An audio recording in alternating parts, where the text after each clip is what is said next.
Okay, hi, my name is Melanie, and today I'm going to be talking to you. My persuasive speech will be about why you should get the flu vaccine. Here is my audience. Okay, let me just put this down. Okay, so October is nationally known to be associated with Halloween, but in the medical field, October is associated with being the beginning of flu season. And trust me, that is more scarier than Halloween. Some statistics to back it up. According to the CDC, 5 to 20% of the people in the U.S. will contract the influenza virus this year. An average of 2,000 people will require hospitalization due to the influenza virus. Up to 50,000 people will die from the flu and its complications. This is why everyone over 6 months of age should get the flu shot.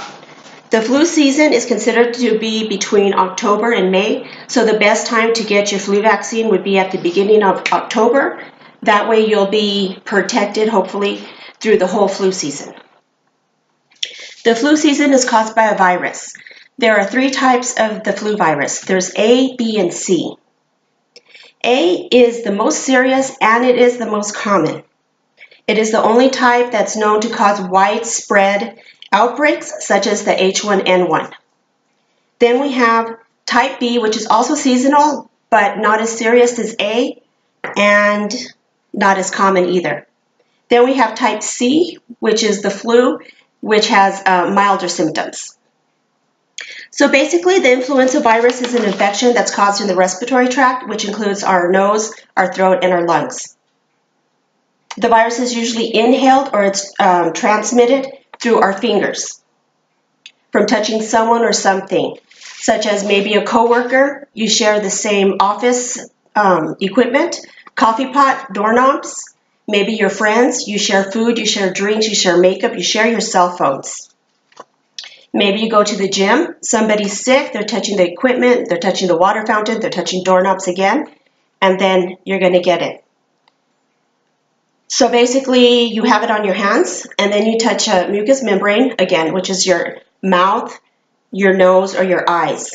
Once it passes the mucous membrane, it's going to get into your respiratory tract, it's going to settle in your lungs. The way a virus spreads throughout your body, a virus cannot replicate itself, and so basically what it does, it hijacks one of our cells. So it uses the components in our cells to multiply, so basically it hijacks your cell. What it does, here's your cell, and the virus cell starts making hundreds of thousands of virus cells till your cell just can't hold those virus cells anymore. It bursts, and the virus cells go and start attacking another cell, and the same process happens. So now you've been infected with the influenza virus, and now you're coming down with the flu symptoms, which are headache, muscle ache, feeling tired, weak, stuffy nose, runny nose, sore throat, and a cough. You can avoid all this by getting the flu vaccine. Even if you do get the flu, the duration will be shortened or the severity of the flus will be lessened. So my 5 main reasons why you should get the flu vaccine, the first would be to lessen the doctor visits. I know that not everybody has insurance, and if you get sick and you go to one of these doctors that are like on every corner, it can be very costly. You're looking easily at $200 just for the doctor's visit, and that's not even including the money for your medication. Also, if you're a mom or you're a dad, or you have to take your brothers or sisters, so here you are with your sick baby, and you're taking the other kids with you. Now you've exposed yourself and the other kids to the flu vaccine or the other germs that are within the doctor's office. Number 2, we want to protect our older population. Once you're older than 65, the immune system will start to weaken a little.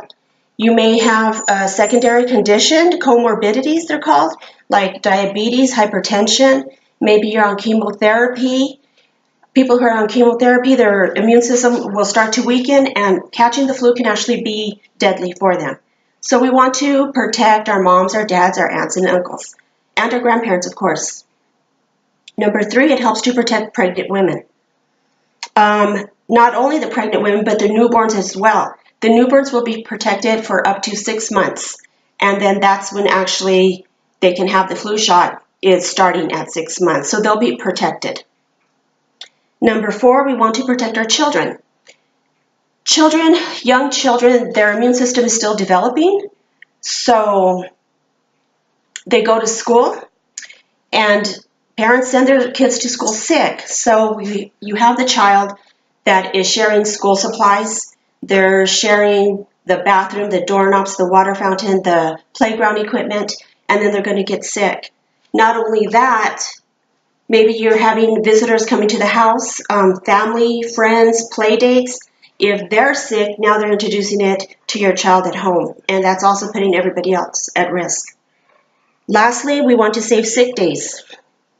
111 million work days are lost due to the flu every year. That's $7 billion in productivity that is also lost. And honestly, wouldn't you rather save your sick days for vacation days, right? So just a couple of myths I want to debunk. Some think that the flu vaccine is a scam, and they think that we're just padding the pockets of the pharmaceutical companies. But really, the vaccine isn't a big moneymaker for the pharmaceutical companies. The medicines that people need on a daily basis, that's their moneymaker, not an injection that you're just going to get once a year. And aside from that, it's not the pharmaceutical companies that are telling us to get the flu vaccine. It's the health experts, such as the CDC, which is the Center for Disease Control. Another myth, the flu vaccine gives me the flu every time I take it. That is a myth because regarding the injection, it's actually an inactive form of the flu virus. So it takes 2 weeks for your body to develop the antibodies to fight against the flu. So if you do get sick, it could be that you were exposed before you got the vaccine. It could be that you were exposed during those 2 weeks that your body's making the antibodies. Could be you just have a cold, or it could be that you're experiencing a side effect from the injection. And the side effects do include mild headache, mild muscle ache, and a mild fever. And people mistake that for being the flu. So once you do get your flu shot, you still have to put preventive precautions into place. The first and most important is hand washing. You should hand wash multiple times a day. Anytime you touch something that's considered common, like maybe the doorknob, the water fountain, using the salt shaker, pepper shaker, ketchup at a restaurant table, you really should wash your hands. Remember, do not touch your face. You touch something that's contaminated, you touch your mouth, your nose, your eyes, there you go, you got the virus. Stay away from crowds, especially if your immune system is weakened, stay away from crowds. People sneeze, they don't cover their mouths, and that virus just spreads everywhere, and you're inhaling it. Another thing is, I know that the young crowd likes to share food and their drinks and their cell phones. During the flu season, you shouldn't do that. If you don't know where to get your flu vaccine, what you can do is go to vaccinefinder.org. You input your zip code, and then a whole slew of places will pop up in your area where you can go and get the flu shot. So I hope I provided enough information to convince you to get the flu shot. I'm going to call my audience member up here to show you how easy it is. It only takes a second because since you already inputted your zip code, the Walgreens or CVS down the street can help you.